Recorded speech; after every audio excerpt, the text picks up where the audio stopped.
आज की कहानी है एक ऐसी लड़की के बारे में जो पहले एस्ट्रोनॉट थी और जब वो पृथ्वी पर वापस आ रही थी तब अचानक से वो गायब हो जाती है। अब वो कहाँ गायब हुई थी, उसके गायब होने के पीछे क्या वजह थी, ये सब कुछ हम जानेंगे हमारी आज की कहानी में। ये कहानी नेटफ्लिक्स पर रिलीज हुई एक जर्मन साइंस फिक्शन मूवी है जो आपको लास्ट तक यहाँ पर बरकरार रखेगी। कहानी की शुरुआत में हम सेवन नाम के एक लड़के को देखते हैं जो कि अपनी बेटी चार्ली के साथ रह रहा होता है। तभी अचानक रात में उसकी नींद खुलती है और वो चार्ली को कहीं चलने के लिए तैयार होने के लिए बोलता है। सबसे पहले वो चार्ली को उसके हियरिंग डिवाइसेस लगाता है क्योंकि वो सही से सुन नहीं पाती है। कुछ देर बाद वो लोग उस लोकेशन पर पहुंच जाते हैं जहां और भी बहुत सारे लोग होते हैं। असल में सेवन की पत्नी पॉला जो कि एक एस्ट्रोनॉट थी वो आज पृथ्वी पर वापस आ रही थी। वहीं दूसरी तरफ हम स्पेसशिप में देखते हैं कि पॉला और उसका साथी हार्डी काफी स्ट्रगल कर रहे होते हैं।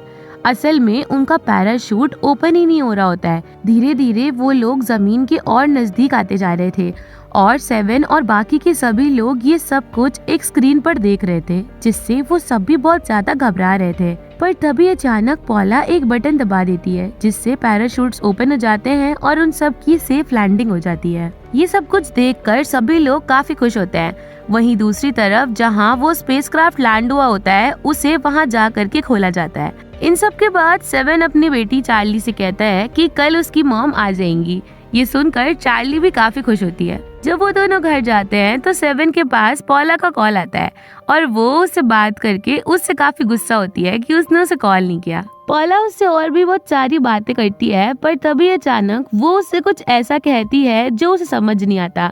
असल में सेवन के फोन की बैटरी भी उसी वक्त डेड हो जाती है और इसलिए वो सोचता है कि अब वो कल ही पॉला से मिलकर सारी चीजें पूछ लेगा। अगले दिन सेवन और चार्ली पॉला को रिसीव करने के लिए एयरपोर्ट जाते हैं जहां वो रैनर नाम के एक आदमी से मिलते हैं जो कि साइंटिस्ट को एस्ट्रोनॉट्स बनने में मदद करता था।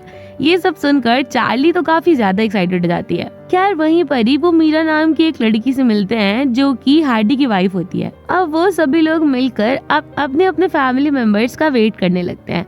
तभी अचानक उन्हें पता चलता है कि जिस फ्लाइट से पॉला और हार्डी आने वाले थे उस काफी लेट है। अब उनके पास इंतजार करने के अलावा कोई और ऑप्शन नहीं था, इसीलिए वो लोग वहीं पर वेट करने लगते हैं। तभी वो नोटिस करते हैं कि एयरपोर्ट पर एक बूढ़ी लेडी होती है जो चार्ली की तरफ देखकर हाथ हिला रही होती है, पर चार्ली उस पर कोई रिस्पॉन्स नहीं करती क्योंकि वो लोग उसे जानते नहीं थे। खैर तभी कुछ देर बाद सेवन वॉशरूम जाता है और जब वो वापस आता है तो देखता है कि पूरे एयरपोर्ट पर भगदड़ मची हुई है और उसकी बेटी चार्ली और मीरा भी कहीं दिखाई नहीं दे रहे हैं, जिससे वो काफी घबरा जाता है। जिससे कुछ देर बाद उसे वो मिल भी जाती है। तभी उन्हें ये पता चलता है कि जिस फ्लाइट से वो लोग आ रहे थे वो कहीं गायब हो गई है। पर ये कैसे पॉसिबल था? आखिर इतनी बड़ी फ्लाइट गायब कैसे हो सकती है? ये सभी बातें उन लोगों को कुछ समझ नहीं आ रही थी। खैर अब उनके पास इंतजार करने के अलावा कोई और ऑप्शन भी नहीं था, इसीलिए एयरपोर्ट की फैसिलिटी की तरफ से उन लोगों को एक होटल में रुकने के लिए एक रूम दिया जाता है। अब तक सेवन को ये समझ आ चुका था कि कहीं पॉला के साथ कुछ गड़बड़ ना हो गई हो, पर वो ये सब चार्ली को नहीं बताता है और अकेले वॉशरूम में जाकर पॉला को याद करके रोने लगता है। यहाँ से हमें फ्लैशबैक का एक सीन दिखाया जाता है जहाँ पर पॉला, सेवन, मीरा और हार्डी एक साथ बैठकर एंजॉय कर रहे होते हैं। यहाँ हार्डी सिगरेट पीता है और सेवन उससे कहता है कि जो लोग सिगरेट पीते हैं उनका IQ कुछ देर के लिए कम हो जाता है और इसी तरीके से वो लोग वहाँ पर बहुत मस्ती करते हैं। यहाँ से सीन वापस प्रेजेंट में आता है और सेवन जब बालकनी में जाता है तो वो एक और लेडी से मिलता है जो कि अपने किसी और फैमिली मेंबर का वेट कर रही होती है जो कि उसी फ्लाइट से आने थे। कुछ देर बातें करके सेवन गुस्से में अपना पैर जमीन पर पटकने लगता है और कहता है कि पॉला को पहले से सब कुछ पता था और मुझे उसकी बात सुननी चाहिए थी। ये सुनकर वो लेडी थोड़ी शॉक्ड रह जाती है क्योंकि उसे समझ नहीं आ रहा था कि आखिर सेवन क्या कह रहा है। खैर वो बिना कुछ एक्सप्लेन करे वापस अंदर चला जाता है। अगली सुबह सभी लोगों को कॉन्फ्रेंस हॉल में बुलाया जाता है जहां उन्हें एक शॉकिंग ट्रुथ के बारे में बताया जाता है। एयरपोर्ट के ऑफिसर्स उन्हें बताते हैं कि जिस प्लेन में पॉला, हार्डी और बाकी के लोग थे वो अटलांटिक ओशियन के ऊपर आखिरी बार देखा गया था और कई बार ढूंढने के बाद भी वो प्लेन कहीं भी नहीं मिला और उसका मलबा अटलांटिक ओशियन में ही हमें देखने को मिला है। ये सब सुनकर सभी लोग बहुत घबरा गए और वो रोने भी लगे, क्योंकि अब शायद उनके साथ वालों के बचने की कोई उम्मीद नहीं थी। यहाँ से सीन 3 महीने पहले शिफ्ट होता है और हम देखते हैं कि पॉला और हार्डी, जो कि पहली बार स्पेस में आए थे, वो दोनों ही स्पेसक्राफ्ट में बहुत एंजॉय कर रहे होते हैं, क्योंकि अब उन लोगों को 3 महीने तक वहीं पर रहना था। खैर, यहाँ से सीन प्रेजेंट में शिफ्ट होता है और हम वापस से 7 को देखते हैं, जो कि अपनी बेटी को सच बताने की हिम्मत नहीं जुटा पा रहा था। तभी अचानक वहाँ फेडरल पुलिस आ जाती है और वो 7 से कुछ पूछताछ करने लगती है। वो उससे पूछती है कि क्या उसकी पॉला से बात हुई थी, जिस पर वो हाँ कहता है, पर वो उन्हें उसके बारे में कुछ भी नहीं बताता है। असल में लैंडिंग के 49 सेकंड्स तक पैराशूट के लिए बटन नहीं दबाया था, जो कि काफी अजीब था। आखिर वो किस चीज का वेट कर रही थी? इन सभी सवालों का जवाब जानने के लिए ही पुलिस 7 के पास आई थी, पर उसे कुछ भी इस बारे में नहीं पता था। खैर, इन सब के बाद 7 चार्ली को लेकर गैराज में जाता है और अपने कार्ड से पैसे निकालने की कोशिश करता है, पर उसका कार्ड चलता नहीं है। तभी अचानक उन्हें नोरा नाम की एक लड़की मिलती है, जो कि मूडी की तरफ से आई थी। मूडी असल में वो इंसान थी जिसने पॉला की एस्ट्रोनॉट बनने में मदद की थी और वो एक बहुत बड़ी बिलियनेयर थी। यहाँ नोरा उसे बताती है कि मूडी भी इस दुर्घटना से काफी दुखी है, क्योंकि उसकी कोई औलाद नहीं है और वो पॉला को अपनी बेटी के जैसा मानती थी। वो 7 से कहती है कि अगर उसे किसी भी तरीके की जरूरत पड़े तो वो उसे कॉल कर सकता है। जिसके बाद वो उसकी बेटी को एक नोट देकर चली जाती है, जिस पर लिखा होता है death is just a beginning, जिसका मतलब था मौत ही किसी चीज की शुरुआत है। जब चार्ली इसका मतलब पूछती है तो 7 उससे झूठ कहता है कि अंत में सब कुछ अच्छा हो जाता है। जिसके बाद वो लोग घर आते हैं और 7 चार्ली को सुला देता है। यहाँ से सीन वापस 3 महीने पहले शिफ्ट होता है और हम पॉला और हार्डी को उसी स्पेसक्राफ्ट में देखते हैं। यहाँ पॉला रेडियो की मदद से कुछ सिग्नल टैप करने की कोशिश कर रही होती है। तभी हार्डी उससे पूछता है कि आखिर तुम लोग यहाँ आए क्यों, जिस पर पॉला उसे बताती है कि वो लोग मूडी के लिए काम करते हैं और वो एक ऐसी थेरेपी ढूंढ रहे हैं जिसकी मदद से वो कुछ ऐसे सेल्स को जिंदा कर सके जो कि कभी भी वापस जिंदा नहीं हो सकते हैं। तभी हार्डी उससे कहता है कि वो रात में सोते वक्त खुद बड़बड़ाती है। जिसके बाद सीन वापस प्रेजेंट में शिफ्ट होता है और हम 7 को देखते हैं। 7 उन रेडियो से पॉला की लास्ट रिकॉर्डिंग सुनने की कोशिश करता है, जिसमें वो चार्ली से बात कर रही थी। वो दोनों इस वक्त काफी ज्यादा खुश थे। खैर, तभी उसे मीरा का कॉल आता है और मीरा उसे बताती है कि पुलिस वाले उसे वहाँ से जाने नहीं दे रहे हैं। जिस पर वो मीरा से पूछता है कि क्या हार्डी भी कुछ अजीब बिहेव कर रहा था, और वो कहती है कि हाँ, कुछ कर तो रहा था। इसके बाद 7 का शक धीरे धीरे बढ़ने लगता है कि शायद जो पुलिस वाले उन्हें बता रहे हैं वो एक्चुअल में सच नहीं है। इसको चेक करने के लिए वो एक वीडियो रिकॉर्डिंग प्ले करता है, जहाँ वो देखता है कि हार्डी की घड़ी का टाइम 17:11 है, जो कि उस टाइम से अलग था जो उन्हें न्यूज में बताया जा रहा था। मतलब कि चैनल पे जो दिखाया जा रहा था वो लाइव नहीं था, पर पहले तो उन्हें यही लग रहा था कि ये लाइव है। इन सब का सच जानने के लिए 7 रेनर को कॉल करता है और उससे पूछता है कि आखिर ये 90 मिनट्स का टाइम डिफरेंस क्यों है, वो लोग उनसे क्या छुपा रहे हैं। जिस पर रेनर उनसे कहता है कि हार्डी और पॉला और बाकी के 176 पैसेंजर्स मर चुके हैं और इससे ज्यादा वो उसे और कुछ भी नहीं बता सकता है। यहाँ पे हम फिर से स्पेस में देखते हैं, जहाँ पर पॉला अपनी बेटी चार्ली से बात कर रही होती है। तभी अचानक से रेडियो का सिग्नल कटने लगता है, क्योंकि वो लोग डेड जोन में एंटर करने वाले थे। डेड जोन एक ऐसी जगह है जहाँ पर कि उनका पृथ्वी से सारा कनेक्शन टूट जाता है। खैर, वापस दिन प्रेजेंट में आता है, जहाँ चार्ली सुबह अपनी मॉम की डेथ की न्यूज टीवी पर देख लेती है और इसके बाद वो काफी ज्यादा परेशान हो जाती है और रोने लगती है। वो लोग इन सब से कोप अप कर ही रहे होते हैं कि तभी वहाँ फेडरल पुलिस आ जाती है। वो चार्ली को एक ऑडियो रिकॉर्डिंग सुनाते हैं, जिसमें कि पॉला 7 से कह रही होती है कि मुझे माफ कर देना। अब वो लोग 7 से पूछते हैं कि आखिर उसकी पत्नी कॉकपिट में कर क्या रही थी। खैर, उसका इस बात पर कोई भी रिएक्शन नहीं होता है, क्योंकि उसे नहीं पता था कि आखिर क्या बात है। वहीं हम देखते हैं कि स्पेसक्राफ्ट में पॉला को एक लड़की की आवाज सुनाई देती है, पर ये कैसे पॉसिबल था? वो तो डेड जोन में थे, जहाँ पर कोई भी आवाज नहीं आ सकती थी। पॉला को ऐसा लग रहा था कि वो आवाज उसकी बेटी चार्ली की है। खैर, अब यहाँ से जब सीन प्रेजेंट में आता है और चार्ली वो रिकॉर्डिंग सुनती है तो उसे लगता है कि शायद उसकी मॉम आ गई है और वो उसे इधर उधर ढूंढने लगती है। पर तभी 7 उसे समझाता है कि ये उसकी मॉम की बस एक ऑडियो रिकॉर्डिंग है। वहीं स्पेस में हम देखते हैं कि ये पॉला इस बारे में हार्डी को बताती है, जो कि खुद भी काफी ज्यादा शॉक्ड था कि आखिर ये आवाज कहाँ से आ रही है।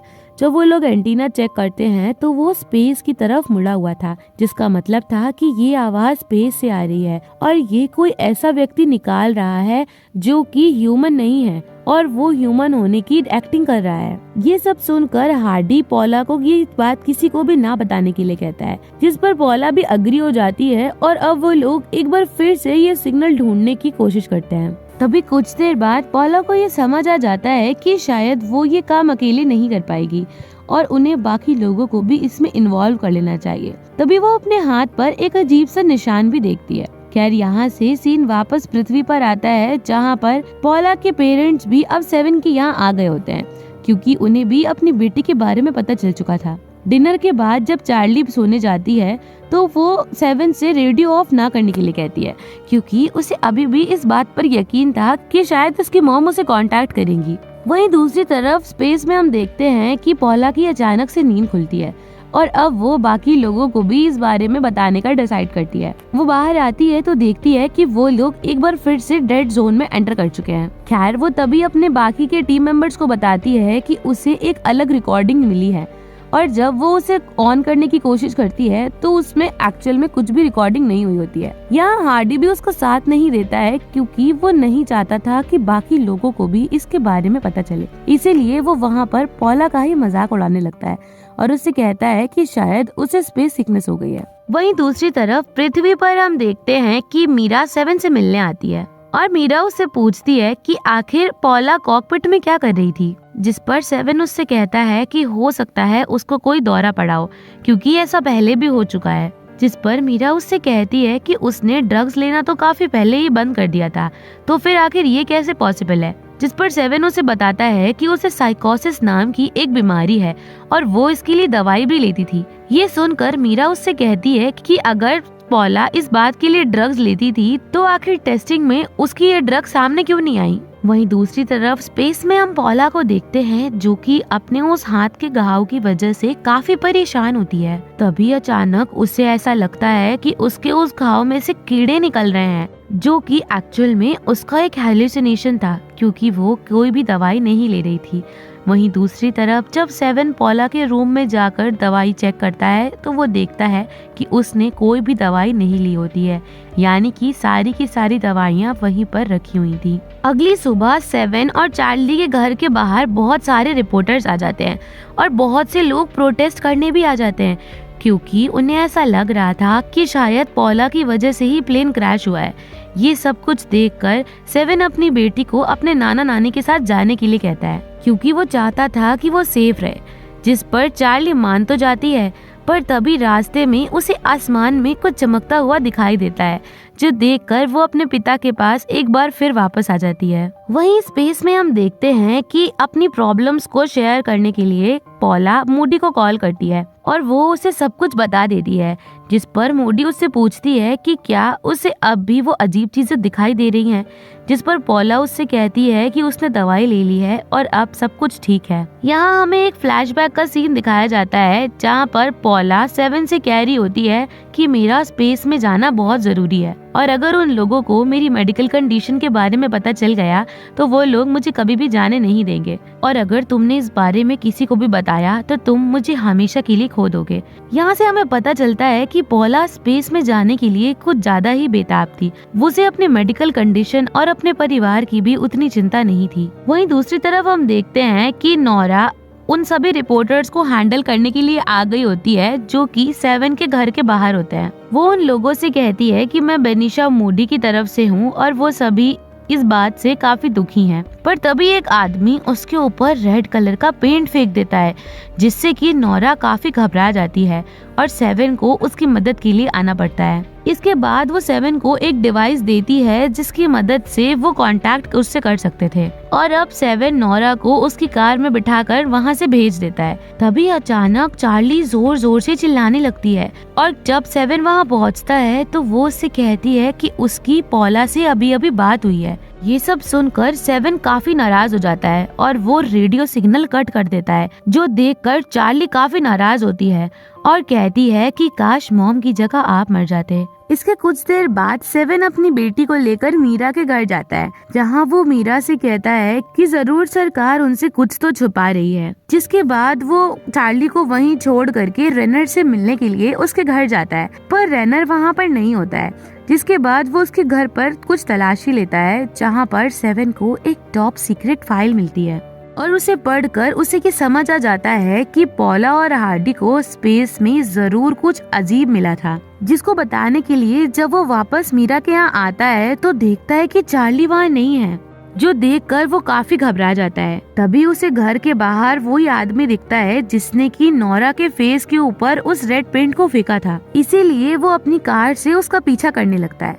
फाइनली वो जब उसे पकड़ लेता है तो वो आदमी जोर जोर से हंसने लगता है, क्योंकि एक्चुअल में उस आदमी की पूरी फैमिली भी उसी प्लेन में मारी गई थी जिसमें की पॉला थी। इसी तरह चार्ली को गायब हुए 4 घंटे हो जाते हैं और अब तक सेवन को उसकी कोई भी खबर नहीं मिली होती है। वहीं दूसरी तरफ हम स्पेस में देखते हैं कि पॉला अब भी उस रेडियो फ्रीक्वेंसी को ढूंढने की कोशिश कर रही होती है जिसने उससे कांटेक्ट किया था। वहीं दूसरी तरफ पॉला मूडी को अपने हर एक चीज के बारे में इंफॉर्मेशन देती है और वो उससे कहती है कि चाहे कुछ भी हो मैं वो सिग्नल ढूंढ के रहूंगी। सेवन की बेटी चार्ली अब तक गायब थी और 4 घंटे हो चुके थे, इसीलिए वो पुलिस को इस बारे में कॉल करने के लिए इन्फॉर्म करता है। तभी अचानक उसे याद आता है कि आखिर चार्ली वहाँ से क्यों गई थी और इसलिए वो उसका रेडियो ऑन करके बैठ जाता है इस उम्मीद में कि शायद पॉला उसे भी कांटेक्ट करे। पर फिर 2 मिनट बाद ही उसे अपनी इस हरकत पर रिग्रेट होता है, क्योंकि वो ऐसी चीज की उम्मीद कर रहा था जो पॉसिबल नहीं थी। तभी अचानक वो वहाँ रखी चार्ली की डायरी चेक करने लगता है, जिसमें उसे बहुत सारी ऐसी चीजें मिलती हैं जो चार्ली ने पॉला से बात करते वक्त लिखी हुई थी, जिसमें उससे एक एड्रेस भी मिलता है। वहीं दूसरी तरफ हम देखते हैं कि चार्ली अपने घर से भागकर एक एड्रेस पर आई होती है जहाँ पर एक डॉगी भौंक रहा होता है। तभी अचानक से कोई उसे पीछे से आकर पकड़ लेता है। तभी सेवन अपनी बेटी को ढूंढने के लिए घर से बाहर निकलता है। तभी वो देखता है कि उसके घर के बाहर फेडरल पुलिस आई हुई होती है। वो लोग सेवन को अपनी गाड़ी में बिठा लेते हैं और उससे इन्वेस्टिगेशन शुरू कर देते हैं। सबसे पहले वो उसे उस आदमी की फोटो दिखाते हैं जिसको कि सेवन ने मारा हुआ था। ये वही आदमी था जिसने उसके ऊपर रेड इंक फेंकी थी। इसके बाद वो उससे पूछते हैं कि आखिर वो रेनर के घर क्यों गया था, और जब उसे उनके कोई सवालों का जवाब नहीं मिलता है तो वो कहते हैं कि तुम्ही ने जरूर कुछ न कुछ किया है। ये सब सुनकर सेवन उनसे कहता है कि आखिर क्या आप लोगों को नहीं पता कि लाइव टीवी में और हार्डी की घड़ी में इतना टाइम डिफरेंस क्यों था? क्या आप लोग ये जानना नहीं चाहते कि आखिर पॉला को ऐसा क्या मिला था? इन सब के बाद हमें स्पेसक्राफ्ट का सीन दिखाया जाता है जहाँ पर हार्डी कंटिन्यूअस किसी चीज पर काम कर रहा होता है, जिससे पॉला ये समझ जाती है कि शायद वो उसी चीज पर काम कर रहा है जो कि पॉला को मिला था। तभी अचानक से स्पेसक्राफ्ट में कुछ प्रॉब्लम आने लगती है और अचानक ही वहाँ का प्रेशर कम होने लगता है, जिस पर एक टीम मेंबर हार्डी को कहता है कि अब उसे जाकर के एयर प्रेशर मैनेज करना होगा। असल में ये सब कुछ पॉला ने जानबूझकर किया था, क्योंकि वो उसी रेडियो सिग्नल को एक बार फिर से सबकी नजरों से दूर ढूंढना चाहती थी और उसकी ये चाल कामयाब भी हो जाती है, क्योंकि जब सभी लोग एयर प्रेशर को मैनेज करने में लगे हुए थे उस वक्त पॉला को एक बार फिर से वही सिग्नल सुनाई देता है जो कि उससे हेलो कह रहा होता है। वहीं दूसरी तरफ प्रेजेंट में सेवन उस फेडरल ऑफिसर को अब वो टॉप सीक्रेट फाइल दिखाता है, जिसे देखकर यहाँ इस सीरीज का सबसे बड़ा खुलासा होता है, जहाँ हमें पता चलता है कि असल में एलियंस पृथ्वी पर आ रहे थे और यही वजह थी कि कोई नहीं चाहता था कि ये राज किसी को भी पता चले। ये सब कुछ बताकर सेवन उस फेडरल ऑफिसर से कहता है कि यही वजह थी कि पॉला को गायब कर दिया गया और अब वो लोग उसे और उसकी बेटी को भी नहीं छोड़ेंगे। ये सब कुछ बताने के बाद सेवन उस फेडरल ऑफिसर से कहता है कि अब आपको अगर ये जानना है कि उस प्लेन के साथ एक्चुअल में क्या हुआ था तो आपको भी मेरी मदद करनी पड़ेगी। वहीं दूसरी तरफ हम देखते हैं कि स्पेसक्राफ्ट से पॉला भी मूडी को ये सारी बातें बता रही होती है कि हमारी तरफ शायद एलियंस बढ़ रहे हैं और वो किसी भी वक्त पृथ्वी पर आ सकते हैं। जब मूडी को ये सारी बातें पता चलती हैं तो वो पॉला से कहती है कि उसे ये बात किसी को भी नहीं बतानी है, क्योंकि पृथ्वी पर कोई भी लोग हमेशा एक मत पर राजी नहीं होते हैं, इसीलिए उसे ये इन्फॉर्मेशन टॉप सीक्रेट रखनी है। इन सब के बाद सेवन अपनी बेटी चार्ली को ढूंढते हुए उसी एड्रेस पर आता है जो उसे उस डायरी में मिला था। वहाँ पर उसे वही बूढ़ी लेडी मिलती है जो कि उन्हें एयरपोर्ट पर मिली थी। इसके बाद वो सेवन को उसकी बेटी चार्ली के पास ले जाता है, जिसे देखकर वो बहुत ज्यादा खुश होता है। तभी अचानक टीवी पर एक न्यूज आती है जहां सभी को ये पता चलता है कि उस प्लेन का ब्लैक बॉक्स मिल गया है और उसमें पॉला की एक रिकॉर्डिंग होती है जो चार्ली और सेवन से ये कह रही होती है कि उन दोनों को एक साथ रहना है और वो चाहती है कि वो दोनों एक साथ रहें ताकि वो उसकी मदद कर सकें। खैर अब यहाँ पे किसी को भी इसका मतलब समझ में नहीं आता है। तभी सेवन अपनी बेटी चार्ली को बताता है कि तुम्हारी मॉम को जरूर कुछ न कुछ वहाँ पर मिला हुआ था और इसी वजह से लोगों ने उन्हें पकड़ लिया है। तभी वो बूढ़ी औरत उसी सिग्नल को चलाती है जो कि पॉला को स्पेस में मिला था। अब यहाँ वो सेवन को बताती है कि आज से 2 साल पहले उसने भी इसी फ्रीक्वेंसी के एक सिग्नल को डिटेक्ट किया था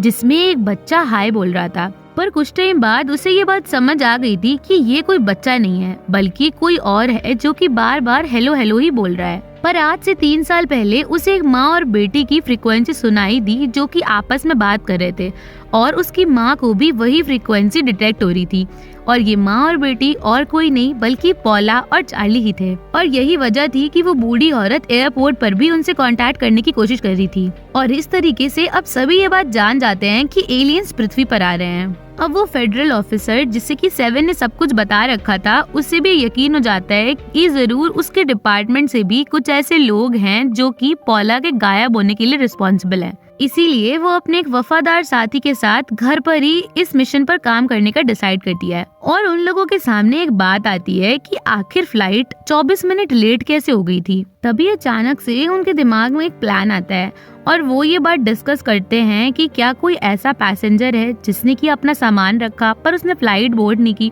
जिस पर उस फेडरल ऑफिसर को याद आता है कि एक ऐसा पैसेंजर था जिसने सामान रखने में 24 मिनट ले लिए पर उसने उसके बाद फ्लाइट नहीं ली। ये सारी बातें वो सेवन को जाकर बताना चाहती थी पर रास्ते में ही उसके कार का एक्सीडेंट हो जाता है। वहीं दूसरी तरफ स्पेसक्राफ्ट में हम देखते हैं कि पॉला को अब ये समझ आ गया था कि हार्डी उससे जरूर कुछ न कुछ छुपा रहा है। इसीलिए वो हार्डी से कहती है कि तुम्हें कभी भी वो सिग्नल नहीं मिलेगा क्योंकि तुम्हें उसे सुनना ही नहीं आता है। वहीं दूसरी तरफ हार्डी ये बात जानता था कि पॉला को पता है कि आखिर एलियंस अर्थ के किस कोऑर्डिनेट पर लैंड करने वाले हैं और वो बात वो उससे पूछता है पर पॉला उसे नहीं बताती है। पॉला असल में पूरी दुनिया को ये बताना चाहती थी कि उनकी पृथ्वी पर कोई आ रहा है पर हार्डी ऐसा नहीं चाहता था। इसीलिए वो धोखे से पॉला को एक एयरलॉक में बंद कर देता है जिसका धीरे धीरे ऑक्सीजन लेवल कम हो रहा था। अब जैसे जैसे ऑक्सीजन लेवल कम होता है तो पॉला को डर लगने लगता है और फाइनली वो ये रिवील कर देती है कि 6 सितंबर सुबह 6:17 पर एलियंस पृथ्वी पर आने वाले हैं और वो उसे कोऑर्डिनेट्स बता देती है। वहीं दूसरी तरफ हम देखते हैं कि सेवन और चार्ली रेनर से मिलने जाते हैं जो कि एक आर्मी बेस पर होता है। यहाँ रेनर उन्हें बताता है कि आर्मी और मिलिट्री वाले ये चाहते हैं कि कोई भी एलियन पृथ्वी पर ना आए क्योंकि वो अपने साथ बहुत ज्यादा टेक्नोलॉजी लेकर आएंगे जो कि शायद हमारे लिए खतरनाक हो सकती है। इसीलिए गवर्नमेंट और मिलिट्री का ये प्लान है कि जो भी आसमान से आ रहा है वो उसे वहीं पर ब्लास्ट कर देंगे।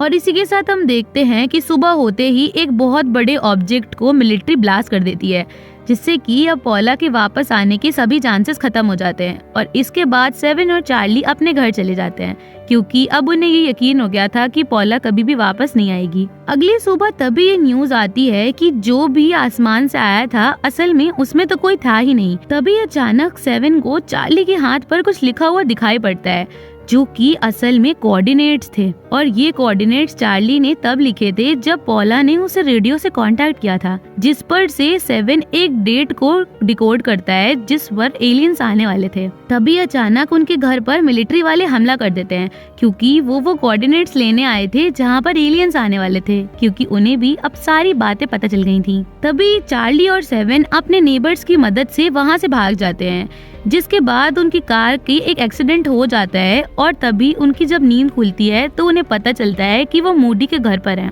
मूडी उन्हें बताती है कि उसने हमेशा से पॉला को अपनी बेटी की तरह रखा और इसीलिए वो चाहती थी कि पॉला उसके लिए ये काम करे।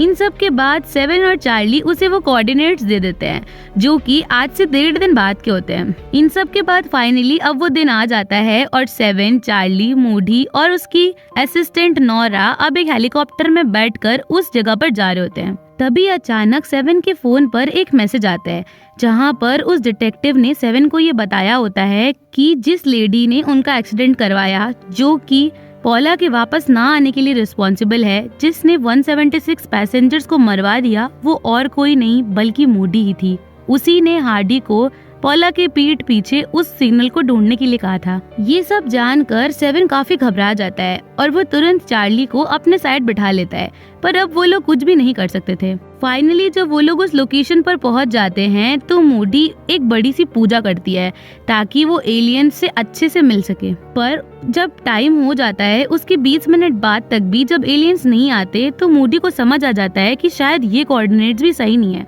जिस पर सेवन की बात रिवील करता है कि उसकी पत्नी असल में एक डिसीज का शिकार थी, जिस वजह से उसे हेलुसिनेशंस दिखाई पड़ते थे और जो आदमी असल में मूडी की मदद कर सकता था, हार्डी, उसको तो मूडी ने पहले ही मरवा दिया था और इस वजह से मूडी का अब कोई भी प्लान सक्सेसफुल नहीं हो सकता है। ये सब कुछ सुनकर मूडी काफी नाराज होती है और वो नोरा को उन दोनों को मार देने के लिए कहती है, जिसके बाद हम 2 गन शॉट सुनते हैं और इसी के साथ मूडी और उसके लोग वहाँ से चले जाते हैं।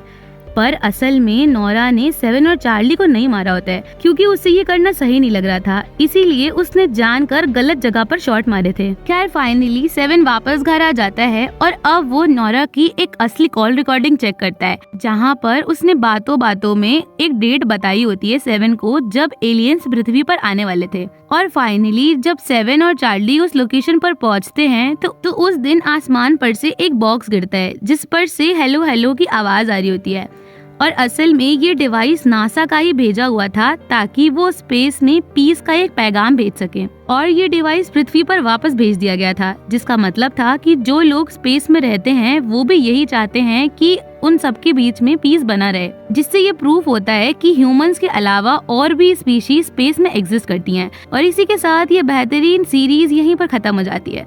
तो दोस्तों, आपको ये वीडियो कैसी लगी हमें कमेंट करके जरूर बताएं। वीडियो पसंद आई हो तो इसे लाइक करें, शेयर करें और चैनल को सब्सक्राइब करना ना भूलें। मिलते हैं अगले वीडियो में, तब तक के लिए नमस्कार।